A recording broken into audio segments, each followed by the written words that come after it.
Assalamualaikum warahmatullahi wabarakatuh. Seluruh bangsa dan selair, jumpa lagi di channel Jagat Lub itu. Semoga dalam keadaan sehat, tak kurang satu apa, rahmah barokah, salam Allah curahkan untuk kita semuanya. Kiai Haji Matuddin Usman Al-Bantani saat diskursus kenasaban Bani Pahlawi menyampaikan beberapa hal terkait dengan keindonesiaan, mencintai NKRI, mencintai Nusantara, budaya leluhur yang notabene marwah para pendahulu harus dipertahankan. Ini sesuai dengan konsep bagaimana para ulama dulu waktu mendirikan bangsa ini, tentunya dengan kebinekaannya, tidak lantas para pendahulu memberikan sebuah gambaran konkret bagaimana hidup berbangsa dan bernegara serta-merta dengan arogansi, kenasaban, kejayaan, kedikdayaan, kekayaan tidak, tapi atas dasar kebersamaan, gotong royong, asas keadilan sosial bagi seluruh rakyat Indonesia. Itu kenapa penting bagi kita semua untuk memahami bagaimana perjuangan para pendahulu, cita-cita luhur para nenek moyang untuk mendirikan bangsa ini. Lebih jelasnya mari kita simak diskursus kenasaban oleh Kiai Haji Matuddin Usman Al-Bantani. Sekali lagi mohon maaf, Assalamualaikum warahmatullahi wabarakatuh. Pada netizen semua, jangan lupa subscribe Jagat Lub itu. Yes. Ini dalam konteks saya ingin memahami muara rasa. Mungkin orang aneh itu untuk bisa membaca pikiran dari Kiai Abdul ini. Dan saya mungkin juga aneh, dan saya berusaha ingin memahami karena ini tujuannya mulia. Itu yang saya pahami dari tujuannya mulia. Maka saya ingin merangkai tujuan itu, bisakah kita untuk mencapainya? Yang jelas, kita sebagai bangsa Indonesia sekarang telah mempunyai konsep kenegaraan yang telah kita sepakati hari ini, yaitu NKRI, Negara Kesatuan Republik Indonesia. Dan saya berharap setujuan mulia apapun mudah-mudahan tidak bertentangan dengan NKRI ini, karena hifdzul mawjud itu wajib. Menjaga yang telah ada itu adalah sebuah kewajiban. NKRI ini al-mawjud hari ini, tetapi NKRI tidaklah berdiri dari ruang hampa. Ini yang perlu untuk dipahami. NKRI ini tidak ujug-ujug datang dari ruang hampa, tapi bersamanya ada deretan sejarah-sejarah yang panjang sebelumnya, yang hari ini mengerucut menjadi NKRI. Sebelum NKRI kita masa kerajaan-kerajaan yang di dalamnya ada kolonialisme ratusan tahun. Sebelum kolonialisme ada kerajaan-kerajaan yang merdeka, Banten, Mataram, Cirebon. Di Sumatera mungkin pada saat bersamaan dengan itu abad ke-15 sampai abad ke-17. Kemudian kerajaan-kerajaan itu sebagian di bawah otoritas kolonial VOC, lalu Belanda, Inggris, Prancis, kemudian Belanda lagi, kemudian Jepang, kemudian muncullah Indonesia Raya yang hikmah dari penjajahan 350 tahun plus 3,5 tahun Jepang melahirkan bersatunya kerajaan-kerajaan itu menjadi NKRI. Ternyata penderitaan juga ada hikmah.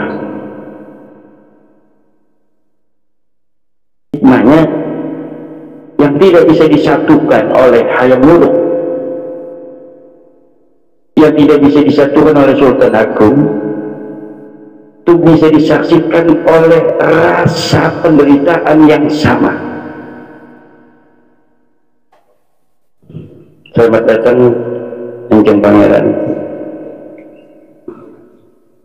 Jadi muara rasa itu sudah ada kayak aku pada tahun 45. Muara rasa sesama orang-orang yang terjajah,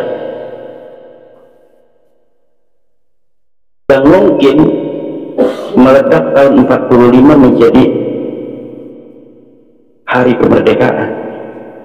Sebelumnya itu harus ada orang-orang yang menggelorakan kesadaran akan jati diri kita masing-masing. Tanpa ada orang-orang yang menggelorakan kesadaran rasa-rasa bahwa kita sedang dijajah, itu tidak akan ada kemerdekaan.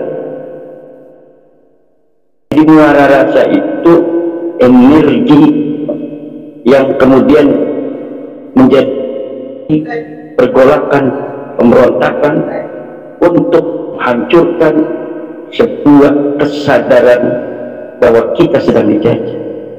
Maka muncullah kemerdekaan 17 Agustus. Sebelumnya ada yang menggelorakan Sultan Agung Tirtayasa 1654, kemudian 51, 54, 1682 perang dengan Yose, Sultan Agung Tirtayasa, Sultan Agung Mataram, menggelorakan kesadaran kita sebagai bangsa untuk juga melawan penjajah. Tidak berhasil, masih panjang perjalanan, kadang kalah kadang menang. Seluruh Indonesia pun sama, ada setiap penderitaan jajahan, ada orang yang diberikan kepedulian, diberikan ruh, energi oleh Allah, yang energinya cukup datang ke satu orang, kemudian disalurkan kepada banyak orang, sehingga menjelma menjadi materi-materi perjuangan. Itu dari mulai kesadaran muncul sampai titik muara rasa dirasakan oleh seluruh bangsa manusia itu panjang. Gak boleh kita berjuang simsalabim, harus ingin langsung ketemu titik terangnya, keberhasilannya.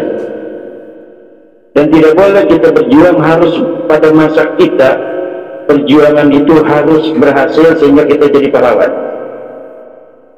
dan menikmati dari apa yang kita perjuangkan. Itu bukan pahlawan, pedagang perjuangan. Apa yang kita bisa mulai hari ini dalam perjuangan,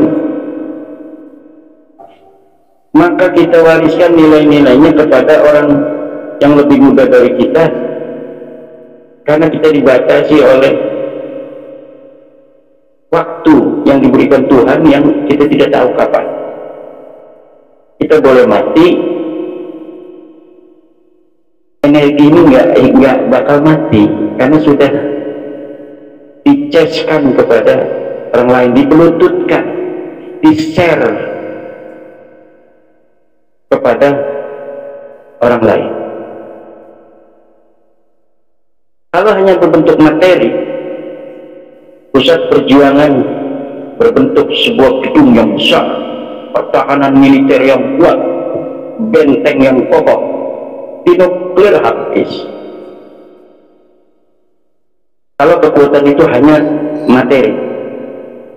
Tapi jika kekuatan perjuangan itu berbentuk energi yang abstrak, pikiran,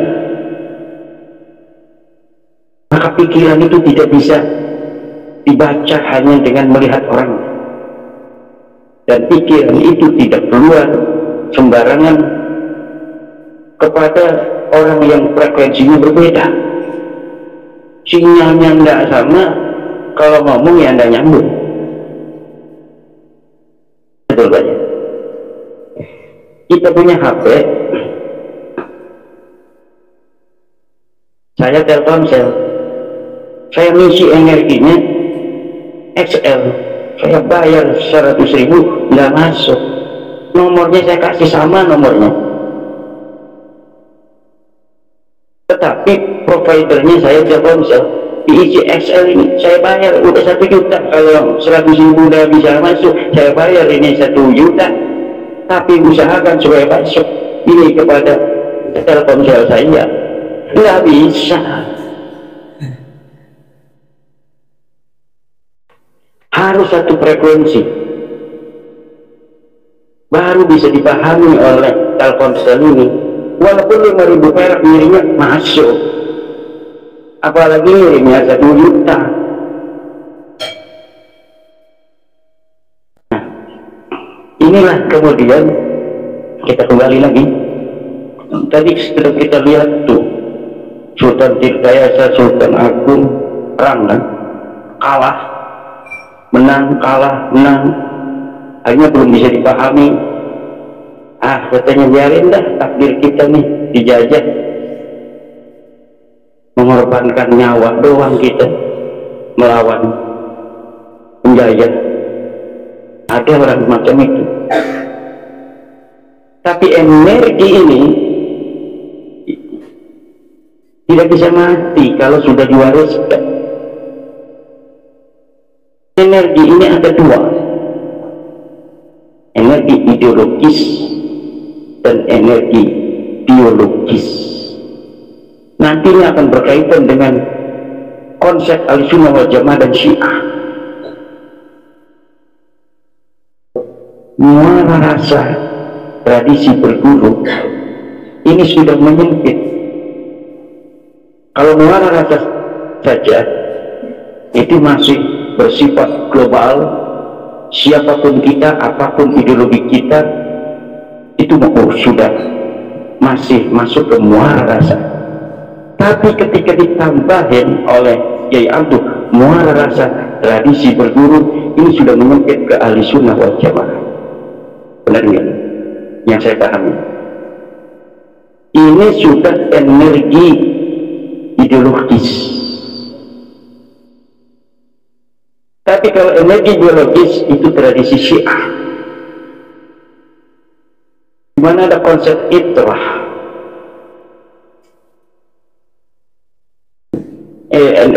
Ahlussunnah wal Jamaah konsepnya juga konsep kitab dan sunnah. Konsep Syiah kitab wa itrah. Mungkin Kiai Abdul ini karena dia dalam incaran Ahlussunnah wal Jamaah di lingkungannya, realitasnya demikian, beliau mengerucutkan, walaupun dia muara rasa ini global, dia mengerucutkan konteks Indonesiaan, mayoritas Ahlussunnah wal Jamaah, maka dibatasi dengan ideologi Ahlussunnah wal Jamaah muara rasa tradisi berguru. Jadi energi untuk mencapai yang di atas itu, harmonisasi dunia alam semesta yang ingin dicapai menggunakan konsep Ahlussunnah wal Jamaah tradisi berguru.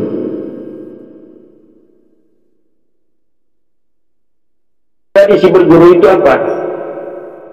Energi ideologis yang diwariskan secara lumintut, jailan an jailin, dari mulai energi utama Islam yang mustikanya dipegang Rasulullah, kemudian turun kepada sahabatnya. Energi Syiah turun pada Duriyahnya, pada ikrah.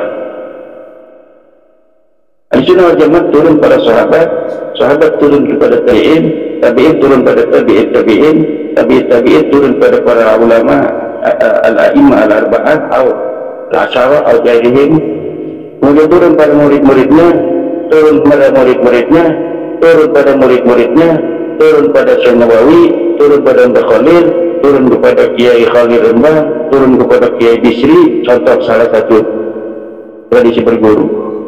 Terus turun pada Kiai Khalil menantu cucu, turun kepada Kiai Yahya Sakuf, ini contoh di PBN.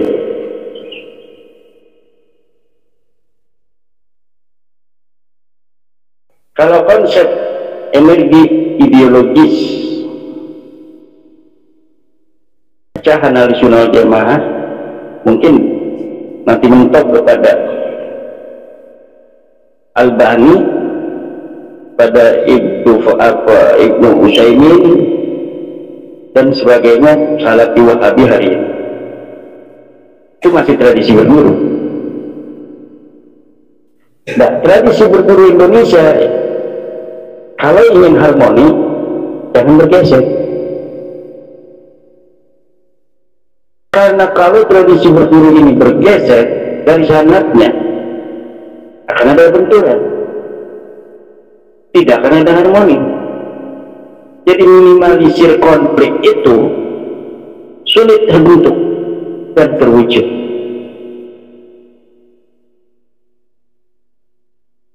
Jadi tujuan muara rasa di sana untuk menciptakan harmonisasi alam semesta yang dalam konteks Indonesia harmonisasi Nusantara itu sulit terwujud apabila tradisi berguru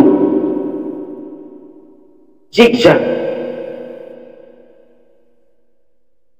Karena tradisi berguru yang zigzag ini akan melahirkan sebuah friksi kecil-kecilan yang lama-kelamaan akan berbenturan ketika masing-masing sudah punya kekuatan.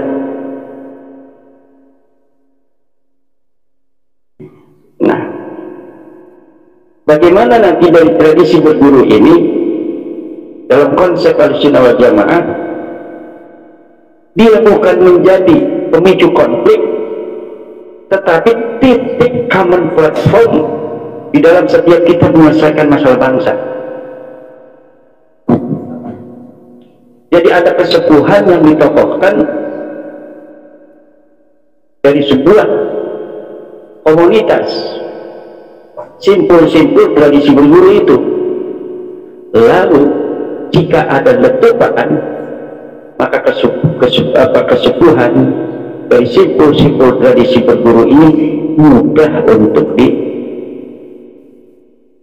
dipupuskan percikan-percikan letupan itu. Realitas kita hari ini, semua kiai Jawa Ahlussunnah wal Jamaah yang punya pesantren besar, pesantren setengah besar, pesantren kecil. Ada sekarang pesantrennya besar, nggak ada santrinya. Dan pesantrennya kecil, santrinya banyak, tidurnya sampai di luar-luar karena dia nggak ada akses menuju kue-kue pembangunan. Kiainya nggak mau bikin proposal, nggak mau bikin surat izin pendirian ke Kemenak. Ada kiai yang sendiri di Banten banyak. Kiai yang nggak mau bikin surat izin pendirian, tidak mau dicatat di Kemenak, itu banyak.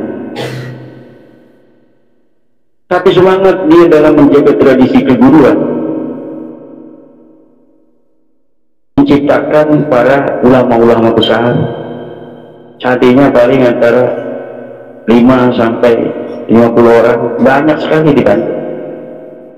Dia cukup dengan apa yang dia nikmati dari kekurangan fasilitas, kekurangan tempat belajar, kekurangan tempat asrama dan sebagainya.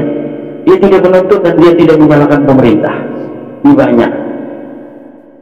Bahkan ada yang nggak mau ditawarin fatwa, ada yang dia nggak sibuk-sibuk nyari-nyari, tapi kalau ditawari dia terima. Ada. Ini ngomong tradisi berguru dengan realitas pondok pesantren yang ada. Ada yang dia tidak mencari, ketika ditawar bantuan dari negara, karena dia nggak mau. Alasannya bisa bermacam-macam. Satu, tidak ingin ada intervensi dari kurikulum. Dua, alasan-alasan warok.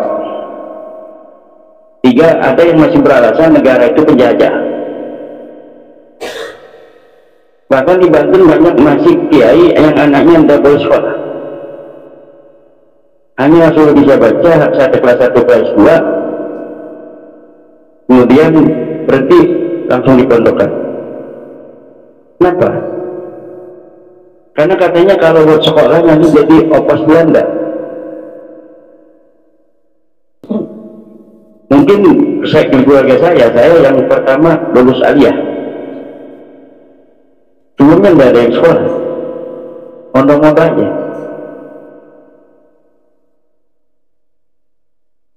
Kemudian Belanda udah pergi, konsep anti Belanda masih ada. Kemarin mau nyari PLT gubernur, susah nyari orang Banten asli. Karena relatif orang Banten dulu, mulai sekarang mulai, tetapi pangkatnya masih kecil, sudah masih nggak mau masuk jadi kuliah negeri. Anak-anak kiai itu nggak mau masuk kuliah. Kemerdekaan ternyata tidak serta-merta menghilangkan perasaan kita benci terhadap penjajahan. Jadi dulu itu mereka tidak mau sekolah milik Belanda karena benci pada penjajah. Sekarang sekolahnya ada, Belandanya pergi tetap tidak mau sekolah. Masih banyak, dan hari ini masih ada yang tidak mau sekolah. Saya bikin pesantren Salafiyah 2002 sampai 2010 baru ada madrasah, itu pun dengan SMS. Kamu menjembelih guru kamu sendiri.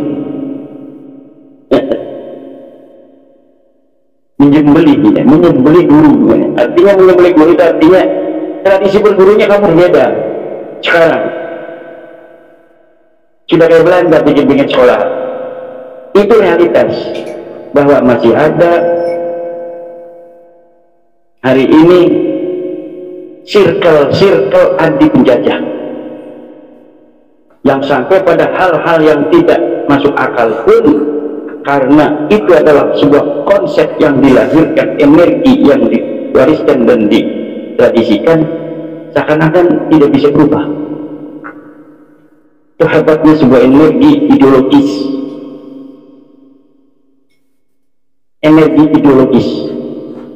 yang kadang waktunya tidak tepat tapi masih ada. Pakai celana, NU pernah mengharamkan celana panjang, ya. Jadi sarung itu bentuk perlawanan terhadap penjajah. Penjajahnya sudah pergi,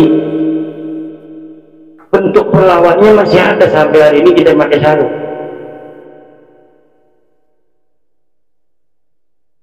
Fatwa atau bukan fatwa di NU itu hasil bahsul masail pakai dasi haram sebelum merdeka.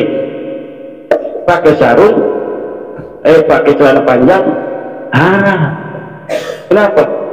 Fatwa ketika itu walaupun tidak langsung pada tahun sebelum 45 itu ada fatwa perang dari NU, karena fatwa perang itu baru keluar ketika negara Indonesia sudah merdeka. Belanda mau kembali menyerang ke Indonesia, baru keluar fatwa jihad yang ditandatangani 22 Oktober 45 yang kemudian melahirkan perang Surabaya 10 November.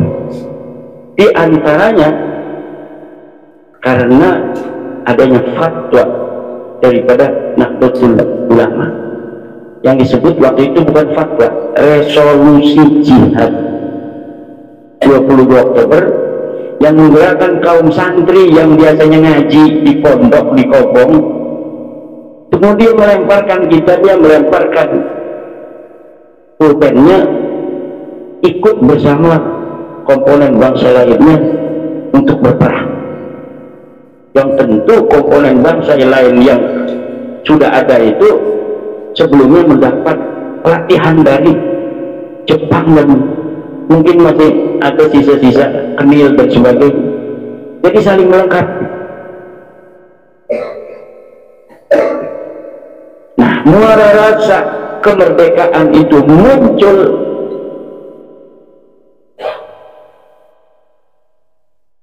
menyeluruh, menimbulkan kita NKRI. Nah, lalu untuk hifdzul mawjud, menjaga yang sudah ada hari ini, dengan kita melihat spion sejarah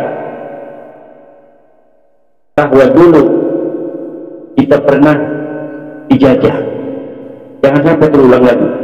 Sebelumnya kita pernah terbelah dalam kerajaan-kerajaan kesultanan masing-masing dengan tradisi-tradisi kenegaraannya yang berbeda-beda. Ada yang hanya ingin berusaha mensejahterakan rakyatnya, cukup dengan negara yang sudah ada, kerajaan yang sudah ada.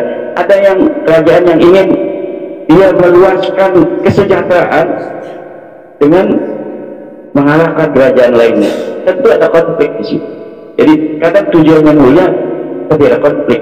Seperti tujuan daripada salah satu contoh dari, kalau saya nyampein kerajaan lain takut marah, ada Kanjeng Mataram. Saya akan contohkan contoh dari leluhur kami kerajaan Banten, Sultan Banten. Sultan Banten berdiri, di sebelahnya ada Pajajaran masih berdiri kokoh,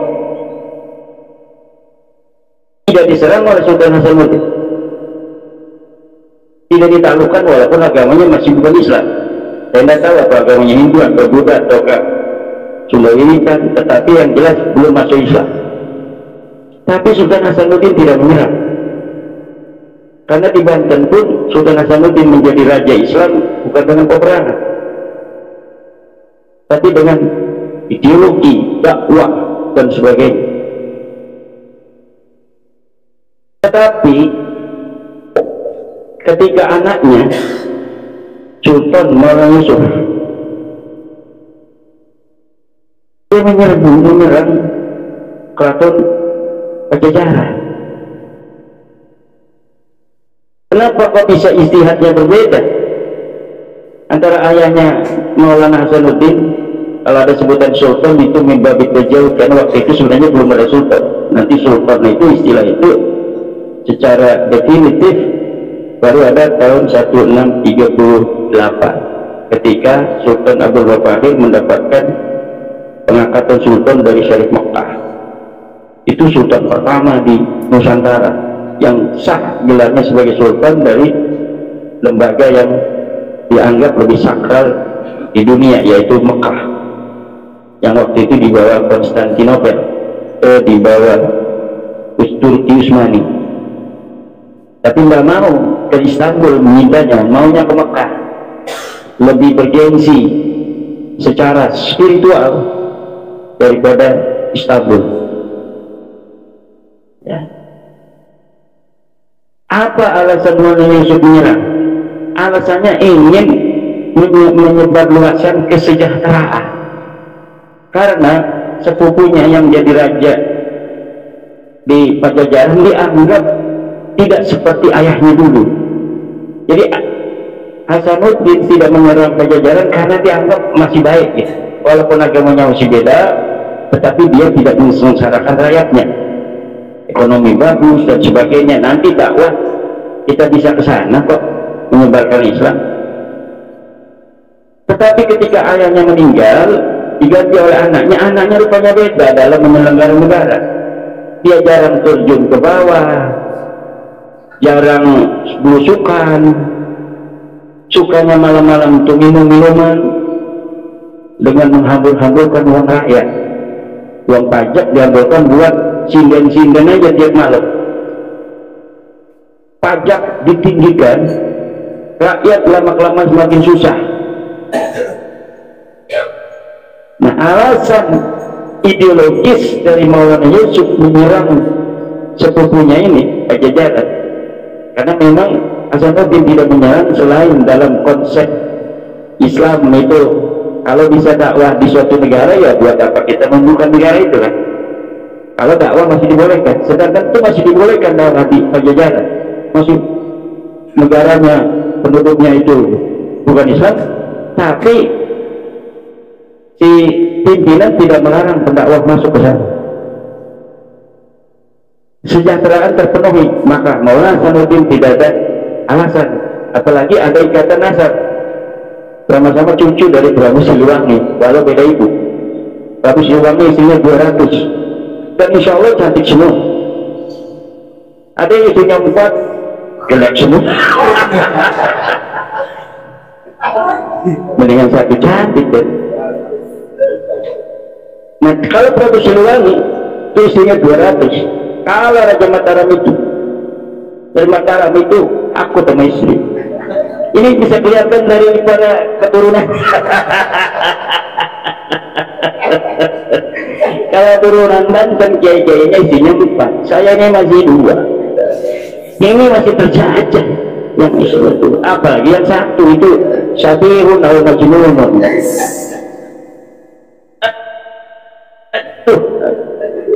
Kita ngomong konsep muara rasa, tapi rasa kita terjajah juga.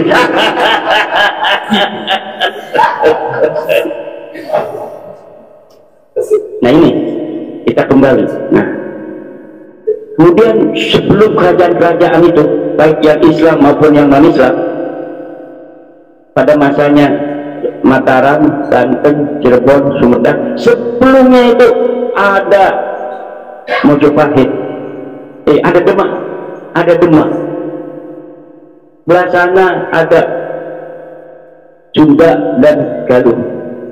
Sebelumnya di sana ada apa namanya itu, kerajaan Salakanegara, mungkin Tarumanegara. Di Jawa sebelumnya ada Singosari, ada Majapahit, Singosari, Medang, Kalingga, ya, Tumapel, segala macam itu. Kita Indonesia ini tidak berdiri di ruang hampa. Ada orang-orang yang secara turun-temurun ideologis merasa memiliki Indonesia, dan secara Islam hari ini realitas ada dari kita yang merasa memiliki ideologis keislaman, ada yang merasa memiliki ideologis keislaman Indonesia, dan dua-duanya hari ini lagi marah.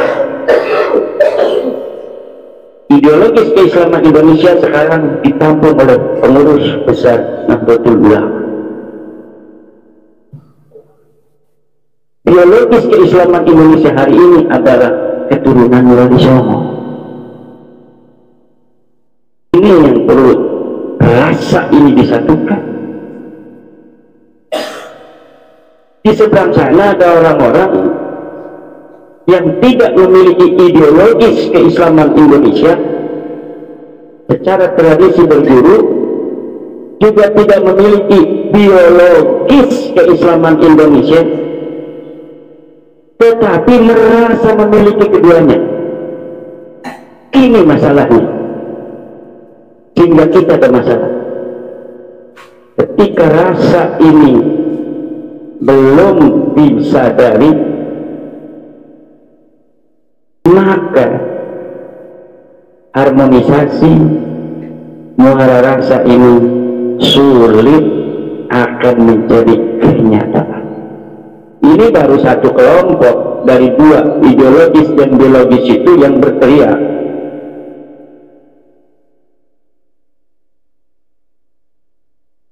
PPNU masih diam.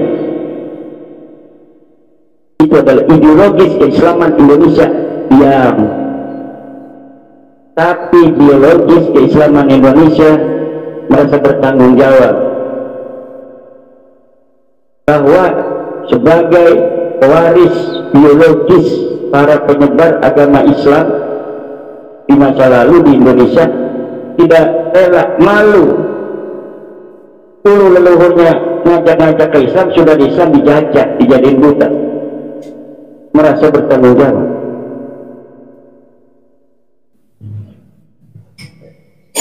Walaupun yang ingin diperdekakan itu malah menyerangnya. Enggak apa-apa. Wong Nabi Muhammad sallallahu alaihi wasallam dulu mengajak ke surga, mengajak enak 70 bidadari bakalnya itu perempuan cantik-cantik di surga. Tajri bisa dialangar, ayo diajak ke surga. Enggak mau, malah Nabi yang ngajak ke surga dibunuh, berusaha dibunuh walaupun tidak sampai terlaksana. Ditimpahin, ditimpuhin, dicaci maki, huwa majnun, huwa sahirun. Turunlah ayat isbir ala ma yaqulun.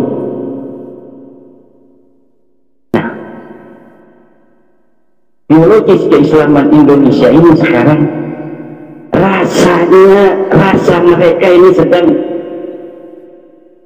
terjadi sesuatu, merasa malu kepada umat Islam, merasa malu terhadap sejarah.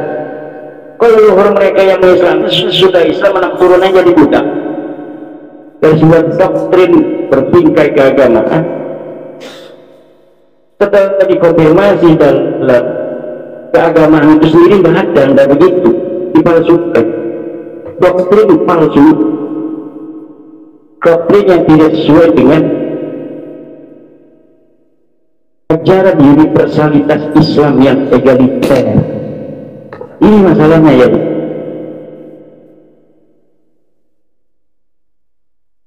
Sementara yang ideologis, banyak pikiran ideologis, pewaris ideologis Islam Indonesia banyak pikiran kebangsaan lah dan sebagainya. Nah, kita pahami nggak apa-apa, tapi masa kita semua dua-duanya diam, pewaris ideologis dan pewaris biologis diam? Kasihan para orang-orang Islam yang telah terdoktrin, walaupun tidak semuanya. Bayangkan kalau dua-duanya sudah sadar, pewaris ideologis Islam Indonesia dan pewaris biologis Islam Indonesia bersatu, mungkin tidak perlu lama untuk menyelesaikan masalah rasa yang merasa terlukai dari umat Islam Indonesia. Ini gara-gara ya Abdul bicara tentang rasa. Ini kita sedang masalah rasa. Semua konflik itu mulainya dari rasa. Kebahagiaan itu rasa. Rumahnya besar, banyak kudanya, tapi kalau dirinya itu rasanya itu tidak merdeka, ya tetap susah. Tapi walaupun kita di gubuk kecil, betul enggak?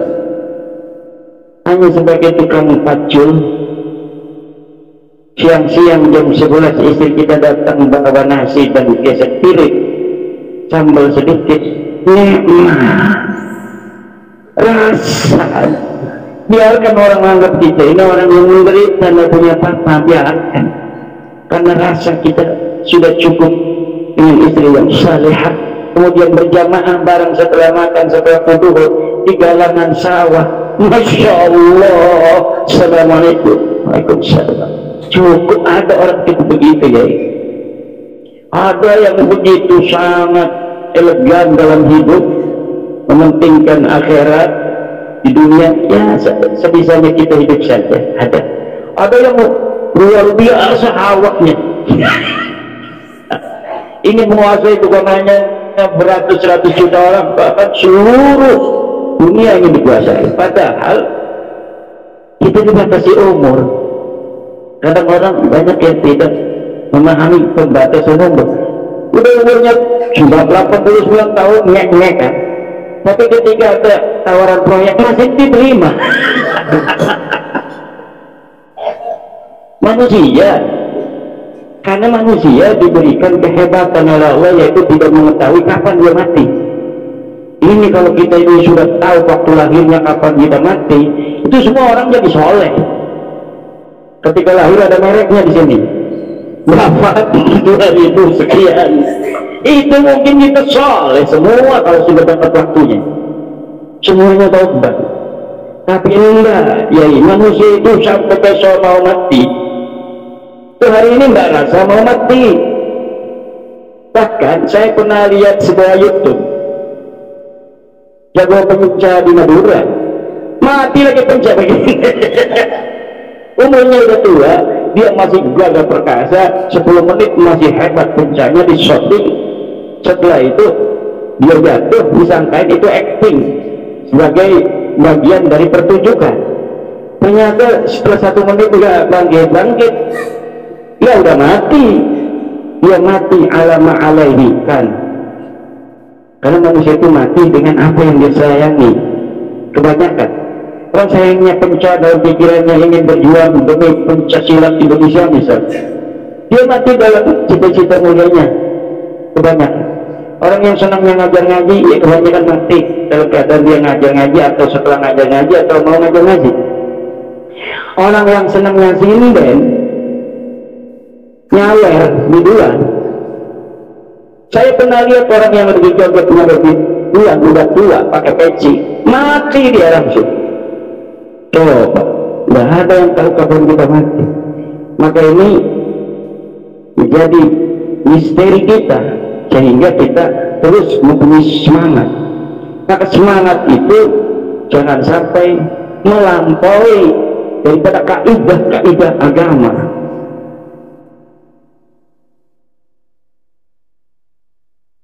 Itulah mungkin yang dapat saya sampaikan.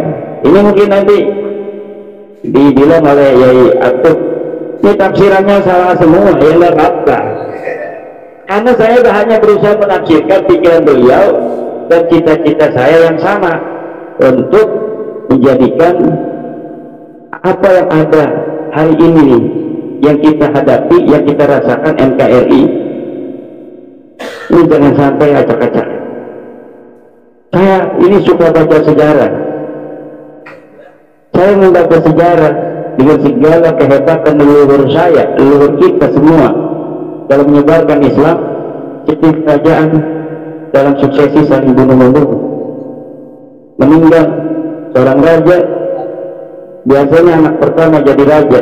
Kadang anak pertama bermasalah, entah dia kurang cerdas lah, entah apa, entah ibunya sudah meninggal, kemudian permaisuri ganti, permaisurinya pengen anak dia yang jadi raja, jangan anak pertama ini. Terjadilah percekcokan tumpah darah. Tapi Indonesia sekarang tidak pernah ada pemilu memakan korban yang signifikan. Maka nggak mau kita, walaupun misal jadi Raja Banten sebagai pewaris yang sah, saya nggak mau sistem kerajaan kembali. Tawaran khilafah apalagi, sama aja khilafah itu dari Muawiyah. Muawiyah meninggal diganti oleh Yazid anaknya. Khilafahnya jangan khilafah Muawiyah dong, khilafahnya khilafah Rasidah. Ya kalau khilafah Rasidah Indonesia Republik, Nabi Muhammad wafat diganti oleh Abu Bakar, bukan anaknya, bukan biologis. Abu Bakar wafat bukan Muhammad bin Abu Bakar yang jadi raja, tapi orang lain, Umar ibn Khattab. Umar ibn Khattab meninggal, yang jadi raja bukan Abdullah ibn Umar, tapi Utsman, orang lain. Utsman wafat, yang jadi raja bukan anaknya Utsman, tapi Ali. Ini sistem demokrasi republik.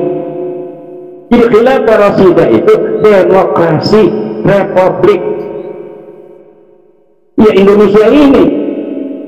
Maka kalau kita bicara tentang bagaimana konsep khilafah Rasidah, sistem negara kesatuan Republik Indonesia, ketika Bung Karno wafat, yang jadi bukan Guntur tapi Bapak Soeharto.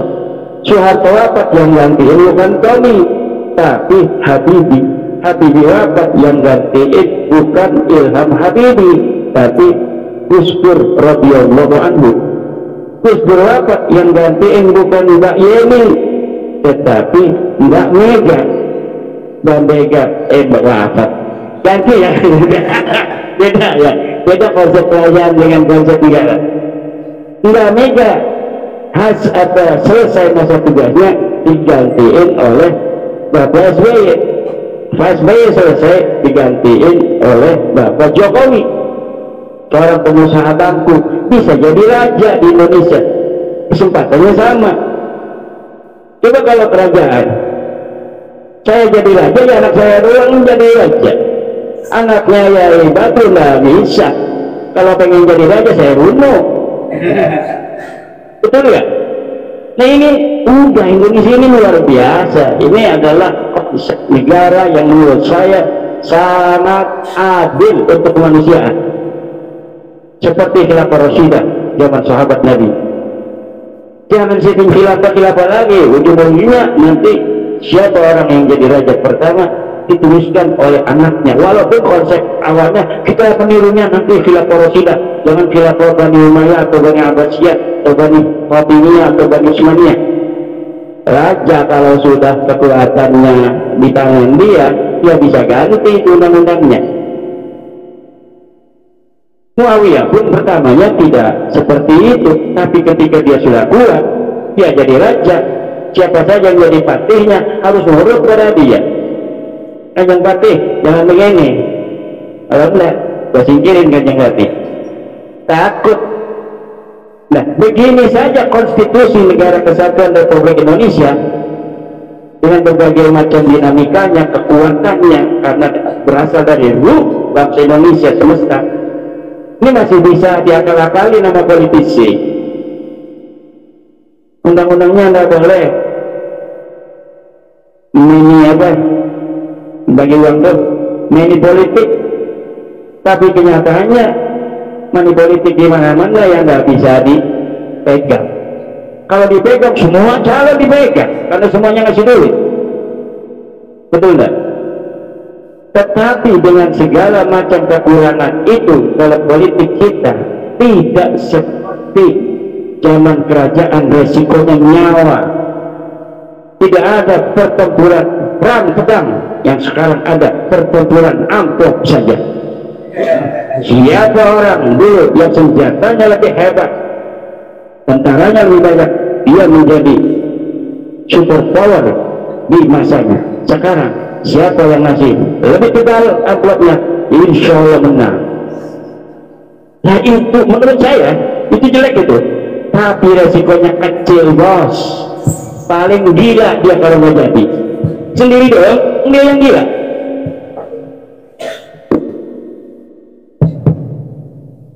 Orang mau jadi DPR di Kabupaten Jember, jual sawah dia kan, jual kebun, modal untuk DPD Kabupaten ya ukuran 5 miliar harus siap itu kalau pengen jadi bener. Nggak jadi, paling gila. Yang gila dia doang. Tapi dulu baru gitu kan, ingin jadi bupati Jepara saja itu harus banyak kehilangan nyawa, Arwah Penangsang, Pangeran Hadiri dan sebagainya.